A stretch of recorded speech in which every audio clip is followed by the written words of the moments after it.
Maybe you're not stuck. Maybe you already know exactly what you want, and you're simply afraid of what it will cost you to admit it. We often say we want freedom, but freedom can be terrifying because the moment you become honest about what you truly desire, you can no longer pretend you don't know. The psychologist Virginia Satir believed that a healthy life requires congruence.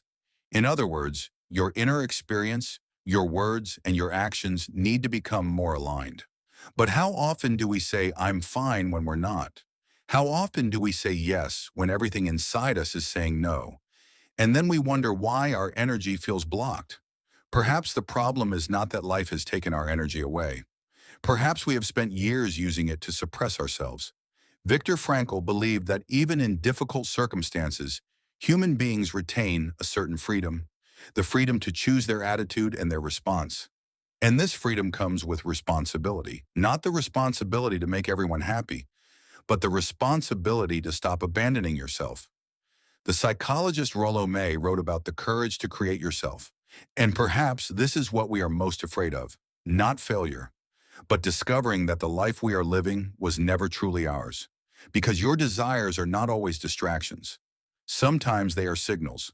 The desire to leave, the desire to create, the desire to love more deeply, the desire to become someone you have been too afraid to become.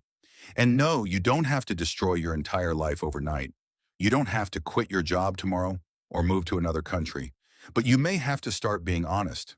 Honest about what drains you, honest about the boundaries you keep refusing to set, and honest about the life you secretly wish you were brave enough to pursue. Because maybe your energy is not gone. Maybe it is waiting for you to stop living against yourself. And perhaps freedom begins with one simple question.